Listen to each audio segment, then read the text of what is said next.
Journey Across Gene's Saga. Book 1. Now, Then, to Come. Part 2. Then. Chapter 4. Glass Mountain. It's colder than it should be this far into reawakening. The ice-cold dampness penetrates your tired, feeble bones to the point that you want to do nothing but just lie down. Right now, thankfully, you are prone.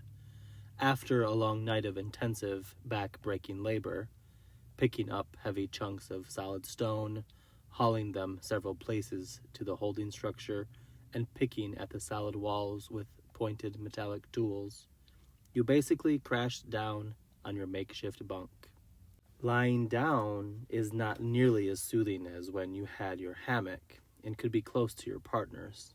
But at least right now, you're not stuck in that narrow, dolomite stone passage where visibility is almost nil. And even being outside those cramped corridors, your nose burns from the constant acrid odor that saturates the air. This awful stench is not something that you're familiar with. It doesn't smell natural. It's not as noxious as the off-gases from the melting asphalt that sometimes wafts to your encampment during scorching hours, but it's foul enough to make you and most of the other prisoners wear a rag over your nose and mouth. A stinky, sweaty rag is more bearable than the pestilent air on this forsaken mountain. A mountain. You can't believe that you are actually on a real mountain. A range of mountains. The hills to the west of the old river have nothing on these towering monstrosities. Could this be the glass mountain that you've heard about in the tales that your people have woven for as long as you can remember? Maybe at one time it looked like it was made of glass, shiny from the frozen crystals. Now the jagged, tooth-like peaks are a metallic ochre gray and seemingly as dry as its semi-arid foothills. Your prison is somehow built into the facade of one of those mammoth bluffs, a complex network of corridors and enclosures. From inside your stifling mass cage, you and the others are mostly blind to what is on the outside. There are no windows. It seems that you and your fellow captives are in some kind of extensive rectangular box. It's mostly made of a thick, durable metal. The walls are solid, but there is some give. In a fit of desperation, one of your fellow captives pounded with their fists to be let out. Then, you could hear that the structure isn't as solid as the mountain's flank that you spent the last several hours chipping away at. This is your first time in the mass cage with the bunks. Before arriving at these sleeping quarters a little over an hour ago, you had spent what felt like an entire day on some sort of transport vehicular. As your captors transported you and the other prisoners to the mines, you peered through the cracks of the off-road cargo vehicular. Hold was shining bright enough, so you were able to sort of make out the distant valleys below. It was as if you were a giant peering down on a miniature swale, a divot in the rocky floor, and you were reminded of how small and insignificant you are in the grand scheme of things. But even being so infinitesimal, your heart aches for your intim unit, your community, your people, all of your people. You are here with some of them, but there are a lot of strangers, too, and strangers make you uncomfortable. Strangers are not to be trusted. Is that even true, you think? You miss your people so much that it physically hurts. You're not alone, though.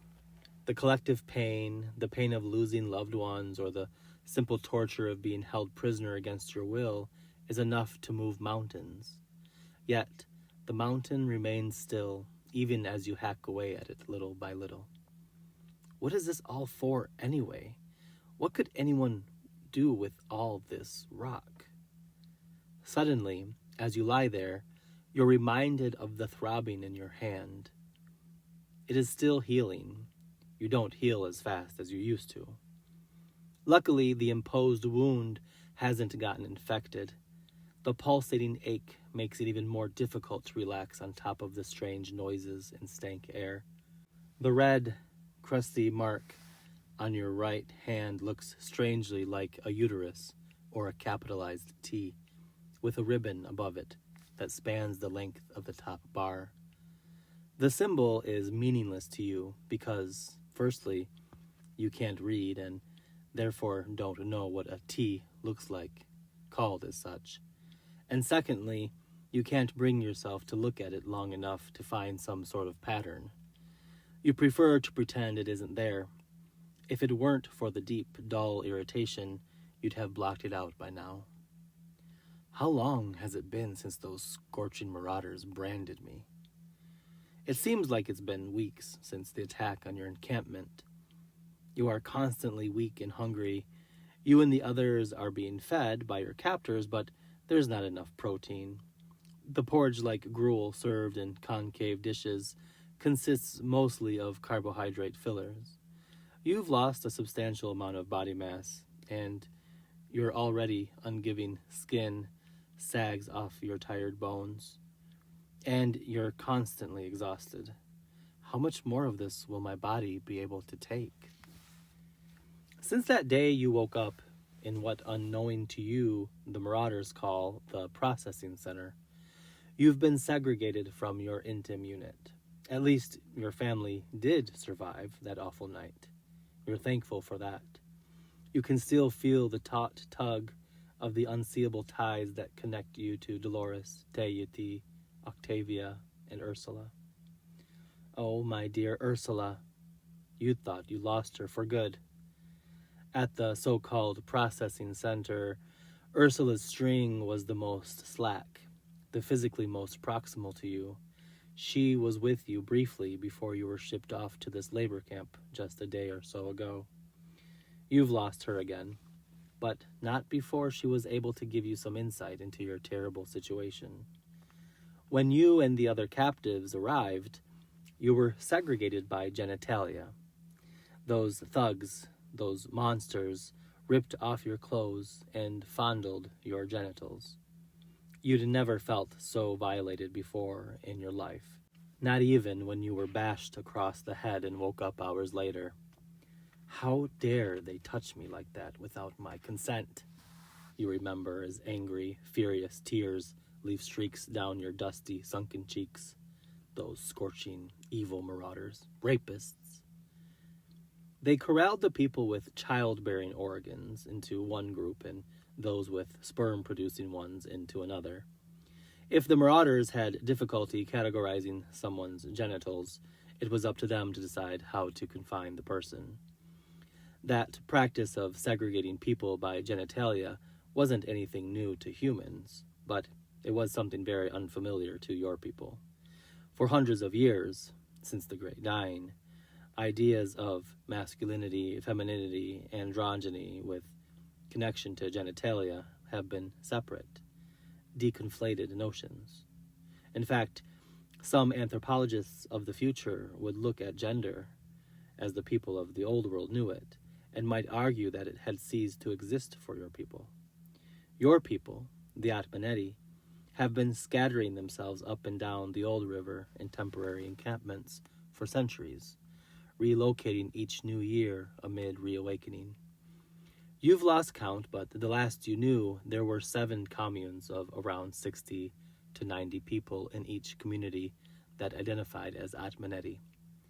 With those other groups, you and your immediate people share a common ethnicity. That is to say, you practice popular customs and have a similar cultural background and ancestry. You share most of the same stories, music, linguistic features, dress, gastronomic practices, and the list goes on and on. You are all somehow descendants of the last ones. That means some of you have deep, dark almond flesh, while others' tones are light rose or medium golden or a number of other shades. Some of you, like your egg progeny, Octavia, have thick, coiled chicory root hair, while others' hair, like Mox, from the dwelling next to yours, is fine, straight, and the color of ash-blown leaves as they fall from their stalks after harvest.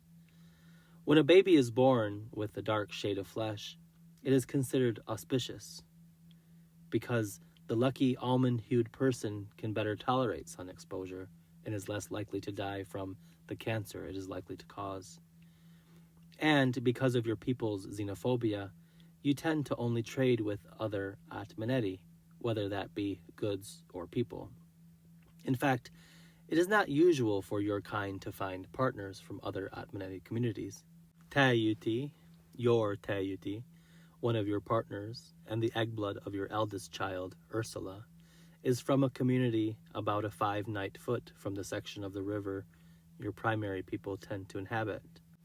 You remember how you discovered that Tayuti shared a certain percentage of DNA with you and Dolores, and how the two of you and Dolores, kept your ability to share with Tayuti a secret to avoid being shamed by the community. After all, the point of partnering with other Atmaneti outside of the immediate commune was to reduce the likelihood of inbreeding. To this day, the secret remains. Not even your children know you can share, mostly to protect them from social shaming. Your genetic relationship with Dolores, with whom you share a low percentage of DNA, is common knowledge, but because your lineage is known and can be traced, the two of you are distant enough cousins that there is no cultural cause for ridicule. It is not too uncommon, nor very common either, that partners share a low percentage of DNA. And no one really knows how much DNA is needed to be able to share. Mind speaking, as a science, is something that is just done, not studied. At least, that is, your people don't study it. It is just something you can do, like breathing. It is natural. What is not natural among your people, though, is conflating sexual organs with societal notions of performativity.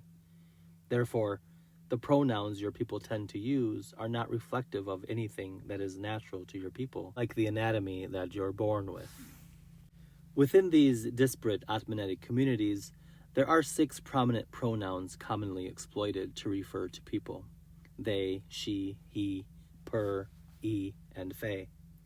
What makes pronouncing practices unique to your people is that there is only one pronoun assigned at birth, and that is they. The other pronouns are chosen individually by each member of the community upon their 16th celebration of reawakening. Pronouns are not signs that your people use to make meaning around an idea of gender.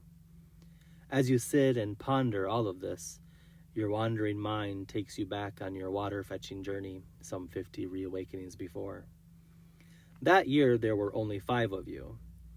Besides getting treed by some roving Vodkutya, the trip was rather uneventful. You do remember, however, how you had fallen even more profoundly in love with Dolores. At that time, she went by Pem and was a they. She'd always been so sure of herself. Well before she'd begun the water-fetching journey with you and the 3 others, she had known she wanted to be a she. She had always looked up to one person in particular. That person was also a story weaver. Dolores was her name as well, and Dolores used the she pronouns. So, your Dolores, old Meshter, as the youngins like to call her, renamed herself Dolores and appropriated the she pronoun. You'd admired her so much for knowing what she'd wanted to do in life, how she would contribute to the greater community. You, on the other hand, had no idea what name you wanted, or what pronoun, for that matter. There wasn't anyone exclusively really that influential in your life to emulate. But you were good at gardening and rather enjoyed the magic of growing something from planting a seed in the soil. So you decided to be a gardener. But you hated your gardening Meshter with a passion. She was the last person you were going to look up to. So you would keep your given name, Egresh, and pronoun you were assigned at birth, they. They both suited you at the time, and they were all you needed. You grew up loving Telly from the stories of the last ones. Per loved gardening and was so brave, but there were already several Tellys in your commune. However, you were the only Egresh. It was unique to you at the time, even though there were probably other Egreshes before your time. That didn't matter, though. just like what genitals someone had didn't matter for pronouning practices. Concepts like man, woman, girl, or boy don't form a binary system in your linguistic repertoire. Words like man, woman, and adult are not based on one's reproductive organs and one's endocrine system. Your genitals had very little to do with you as a person, unless you were being intimate with someone or someone's.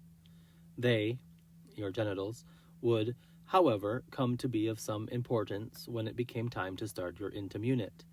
You would provide the sperm that would eventually fertilize an egg. But time and time again, Dolores miscarried. After years of trying, you'd both decided to invite Tayuti into your intim unit. That is when Ursula came into your lives. Eventually, Octavia would follow a few years later when Dolores was finally able to stay pregnant. Of course, that only came after her trip to see old Tatos. But alas, that's another story for another time. When Ursula told you how the marauders had separated you two and the other enslaved people based on your genitals, it caused a lot of confusion. Are they afraid we'll procreate while imprisoned? You asked her, outraged. What an arbitrary way of separating people. I know, Ondi. It makes no sense, Ursula agrees. She could be with you because her XY chromosomes coded for sexual organs that produce sperm, but the marauders caged Dolores, Tayuti, and Octavia together because they had the biology necessary for producing eggs. What are they going to do, use us for breeding? You exclaim quietly. I'm not sure why we were separated this way, Ondi.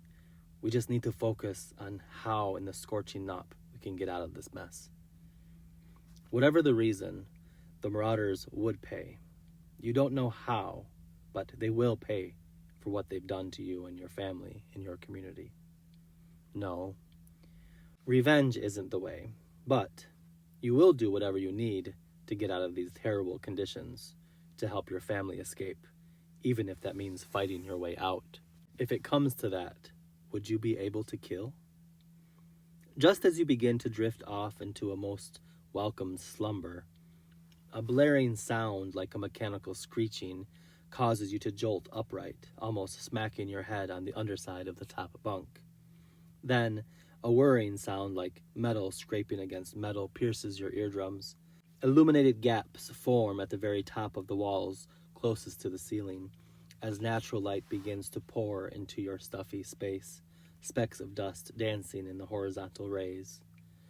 A loud, disembodied voice begins to reverberate across the complex. It's as if the person is standing next to you, shouting, but no one is there. You see the others around you slowly begin to stir and get up from their respective bunks. You can't understand what is being said, because the linguistic features being spoken are not part of your repertoire. It's unintelligible. The person who was lying down on the top bunk just above you climbs down the ladder and sees the confused look on your grim face. This is the first time they have spoken to you since you arrived less than a day ago. Let me help you. They extends their right hand in your general direction. You look like you could use a friend. You hesitate at first, but then you force a smile. Instantly, you feel the neurotransmitters begin to flow through your body. You accept and grab onto their hand, and they help pull you up. You stagger a bit and use your right injured hand to grab the post, wincing ever so slightly. It's still very tender. I'm Tyrion, Elder. They pulls their hands into their chest, placing the palm of their left hand over the back of their right one, both above the heart. I'm happy. That roughly translates to, I'm happy to make your acquaintance. The fact that Tyrion used both hands and the title Elder instead of the typical Tesht, short for Teshtver, was marked to you, so you speak up. Call me Egresh, and please, I am your Tesht, just like you are mine. You look at them intensely, but not aggressively. No need for formalities. We are all Atmaneti here.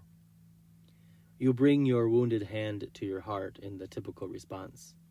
I too am happy. Tyrion then replies with a note of defiance in their voice. Pardon me, respectfully, but our people separated long ago. We literalists have long rejected the superstitions of the Atmaneti, and despite that, I think we can look past our differences.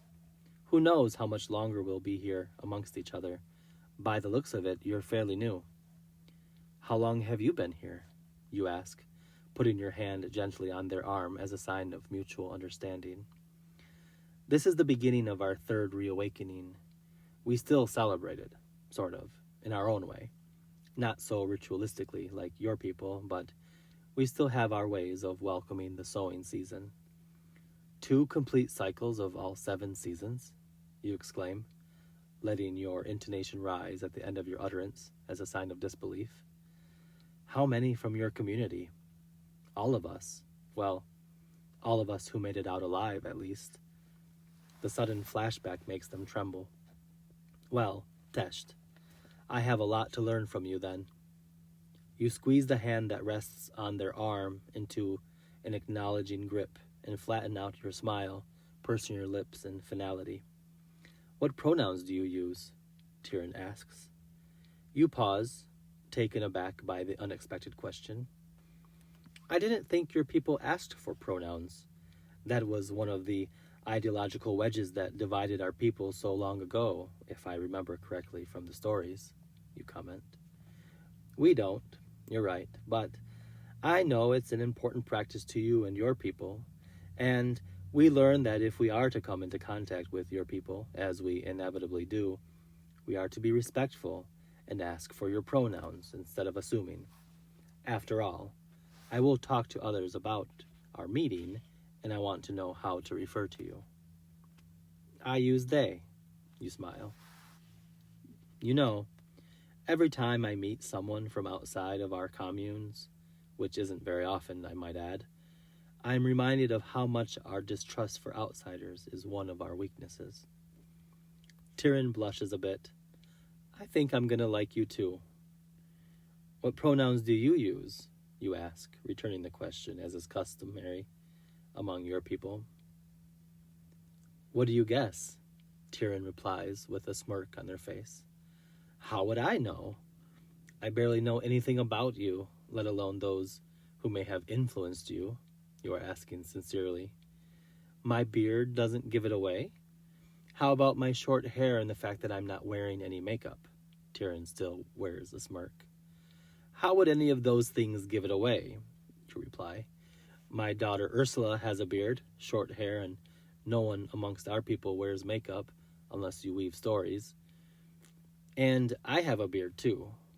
Ursula uses the she pronoun and I use the they pronoun. None of those things helps us determine our pronouns. But do you remember who Tyrion was from the first book? Tyrion inquires with a bit of surprise. I remember Tyrion, a friend of Shevik and Badap's. If my old memory serves me correctly, Tyrion was ostracized by the Honoresti because of the criticisms found in the satirical story weaving they wrote and performed. But I don't remember their pronoun, sadly, and we don't associate pronouns with genitalia or whether the chemicals in our bodies make us prone to grow facial hair. That practice ended with the Great Dying, you recall. Mostly ended. There are some of us who still think it's a legitimate practice, Tyrion adds. And hence your smaller group splitting from our larger one. Of course, you wouldn't have been born yet. I myself was celebrating my 16th reawakening at the time. I remember missing some of my friends who I never was able to see again after they moved away. Wait, if you're here, are my old friends here too? What a blessing from Ish then. You immediately regret your use of the name and the superstition it invokes. Let's go and find out. Tyrion takes your arm and leads you away from the bunks. You notice the brand marking on his hand. The scar looks as if it had been healed for quite some time. The two of you begin walking toward the exit that is at the opposite end of the elongated dormitory cages. Once there, you and the other prisoners form a line and slowly make your way to the dining hall. The word dining hall isn't the best term for it because it makes the place sound quaint and even majestic in some way. You've heard stories of how humans used to treat penned-up animals the way you're being treated, keeping them in cages. This is your fourth cage since you were captured. Cages that weren't very clean, and feeding them the minimum amount of calories to give them just enough energy to help them keep working, but little else. Why should you expect to be treated any differently? The fact that you were taken from your home without your consent is a clear indication that your captors don't think of you as their equals. How could they? To them, you must be animals, at the very least, not human or not human enough. There are what seems to be overseers or sentries, strategically stationed along the corridor and in certain areas outside the large pen-like sleeping quarters. They look like people, but there's something not right about them. They are somehow eerily motionless. They wear some form of hard face and head covering, like an oval shield of sorts, so you can't see their faces. Do they even have faces? The automated people from the stories that are told by the Weavers were basically humanoid machines powered by artificial means. Were these people actually machines? And where are the human marauders that captured you in the first place? Does their operation somehow work independently from this one? There must be 20 or 30 people in the slow-moving line. You don't recognize anyone except your new friend, who is in front of you in the line. You can't see very well despite the sunlight coming through slats in the walls of the corridor. Everyone seems to be wearing the same queer style of clothing, different shades of the color knop when it sets, faded and vibrant orange one-piece overalls. Why are we all wearing this color? You whispered to Tyrion, the curiosity getting the better of you. Not many of us have escaped, but if one of us does, we'll be easy to spot and recaptured. Oh, you sigh. You're not thinking of leaving us already, are you, Elder? You just got here. Tyrion attempts a joke. Silence. As you walk along the dreary corridor, you notice various openings along the walls that are blocked by movable barriers that are commonly seen in the structures of the old world. What's behind the different blocked-off openings? You ask your new friend. More sleep rooms, Tyrion responds. I'm waiting for you to ask the most important question. Silence. And just as you're about to ask it, your olfactory senses pick up on a new smell in the air.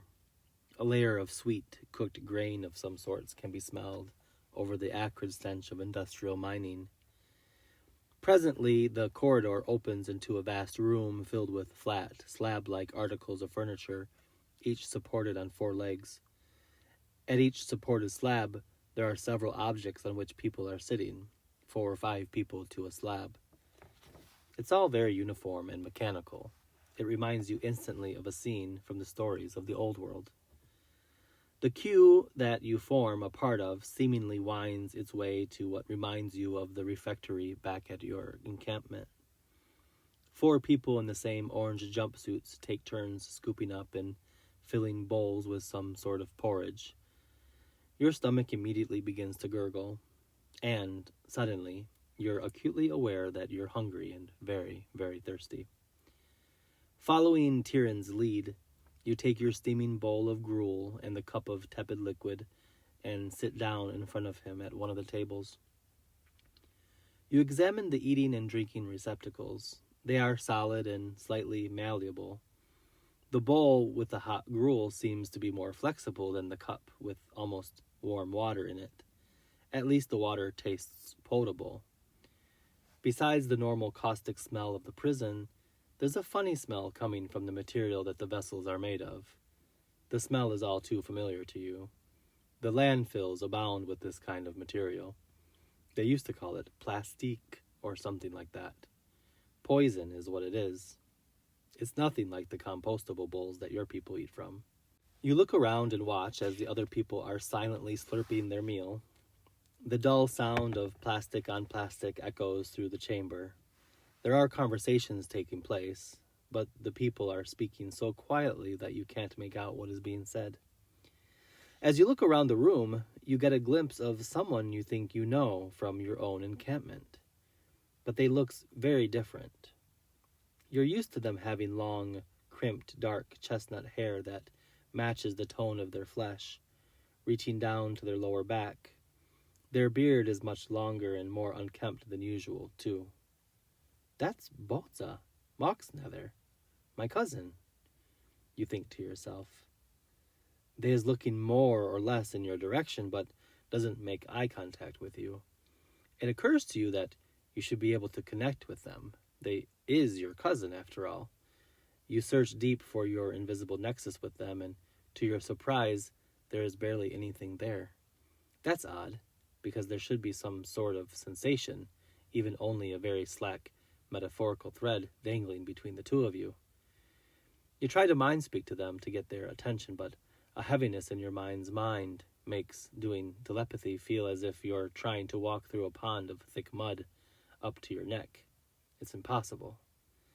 But it shouldn't be. You've been mind speaking with them their whole life. It shouldn't be this hard. Something is wrong.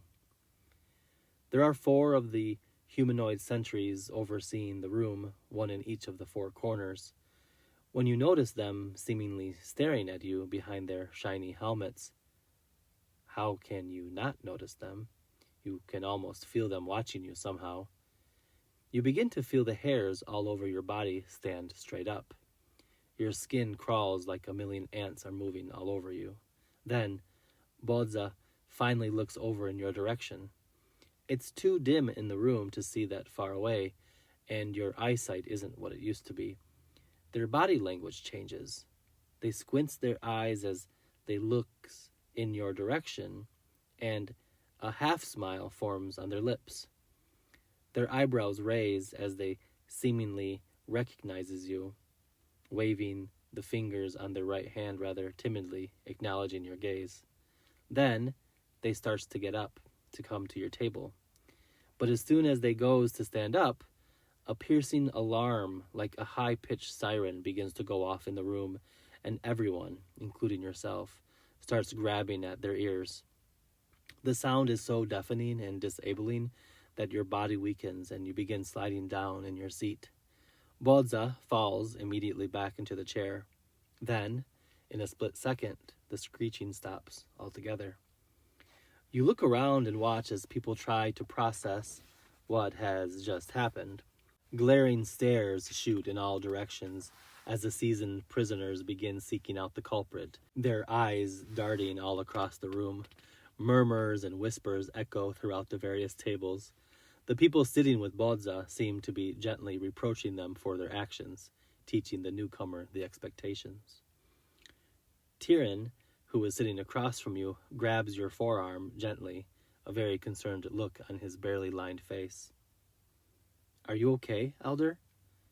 "I'm fine," you reply in a jolt of frustration. Then you relax a bit. I just don't understand." "Someone set off the..." Tyrion begins saying before you interrupt him. "No, not that. I think I know why the painful noise happened." You try to gather your thoughts for a moment and then continue. "Why can't I mind speak with my genetic kin?" You indicate toward Bodza by tilting your head back and puckering your lips, pointing them in Bodza's direction. "My Eggblood's cousin's adult child is right there. I should be able to share with them." Tyrion turns around in his chair, scanning the people at the tables behind him. Then he looks you straight in the eyes before looking down. "Look, we can't merge here. I've been here for 2 years and haven't been able to once." He looks at the 2 sentries that are standing to your back. "We've figured out that they must emit some sort of invisible something that shuts down our ability to connect with our kin." Then he looks down at his gruel and shrugs. "I've almost forgotten what it's like to merge." He places his rough, calloused hand on your leathery, liver-spotted one. "I know it's a lot to deal with." He pauses, staring into your eyes and frowning a bit out of compassion. "My first few months here were tough. I thought I'd lost everything. But after a few weeks, I figured out that my family and friends are here too. They were and still are just in another part of the mountain. I guess because I'm young and strong, they can use me in different places, moving around here and there. I slowly found out that my people are still mostly alive. He hunches over the table, lowering his voice to a barely audible whisper. We've got a whole secret system figured out. He winks and then looks around at the 4 sentries stationed in each corner. If you think your family is alive, we'll find them. When we get back to the bunks, you can write a note and we'll get it passed around to the other prison camps. We'll find your people. A huge weight seemingly melts away as you hear this, and then realization kicks in. You look down at your gruel. But I can't write. Silence. But you can speak, Elder. I'll write for you. I'd forgotten that your people frowned on reading and writing too. You put your hands on his and stare into his eyes like you're about to tell him something that's going to change his life. You're wrong, Tesht. You frown. The spoken word can't be stolen from us so easily. Have your people forgotten about the burning of the books hundreds of years ago? Whole histories lost to us because paper became forbidden, then obsolete. Then the technology that replaced it was lost to us too. All we had left were stories passed down through oral traditions. So, no, we don't frown on reading and writing. Instead, we put our energies into keeping stories going by passing them on through storytelling using our mouths. Tyrion smiles a half smile. And now look at us. He lifts up his hands and looks around the room. Caged up like animals from the old world, forced to work and fed and herded around like cattle. Is that what they called the penned-up animals? He picks up the plastic spoon, scoops up some of the now slightly cold gruel, and then lets the viscous substance spill off the spoon back into the bowl. Just enough slop to keep us going. What good do our stories do us while we're in here? You changed the topic a bit since the last question was obviously rhetorical. Despite your disagreement with him, you let it go. So, tell me, Tesht. You look over at your cousin Bodza and notice they is looking back at you. Why can't we get up from our tables now? I mean, that is what set off the alarm, isn't it? My little cousin was going to get up from their table and come see me. Tyrion pauses a moment before responding. We've figured out the hard way over these past 2 years, Elder. Tyrion pauses again. It's been a process.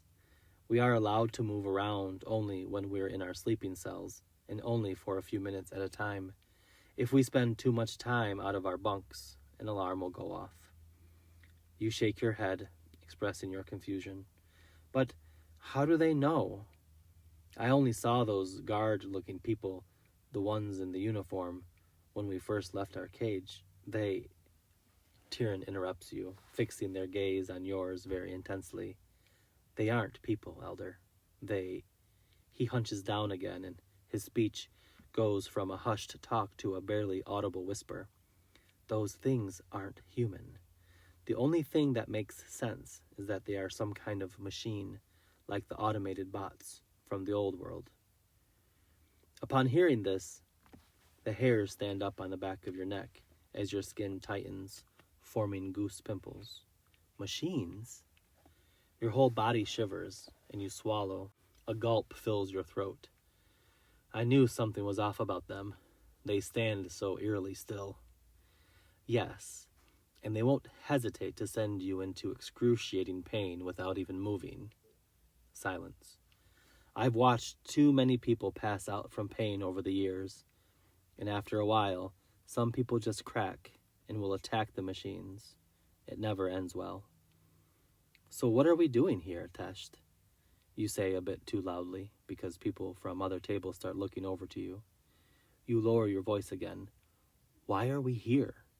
Why are we breaking chunks off the mountain? Who is keeping us here? Then, the same alarm as back in the bunker goes off. Finish up your slop, Elder. That's the warning buzzer. Eating time is about to end. Tyrion picks up his bowl and shovels the rest of the gruel into his mouth, the whiskers from his beard catching some of the cold, liquefied grains. I'll tell you all about it when we're back at our bunk. As you stand up to take your dishes to the washing station, where several people are busy scrubbing huge pots and other metal cookware, you catch a glimpse of what looks like a moth flying from the artificial light hanging above you toward the exit. Its white, powdering wings, very large compared to its fuzzy body. It swings back and lands on your shoulder for a split second before taking off back toward the doorway. You watch as it disappears into the dim corridor. Thanks for listening to another episode of Fenn Thornbot Reads. If you want a notification for the next episode, don't forget to hit subscribe. If you liked what you listened to today, hit the like button. And if you think somebody else might like it, hit the share button. Thanks again, and we'll catch you next time. You can interact with the book online at fennthornbot.fan or just scan the QR code above. And may hold guide you as naught makes itself scarce.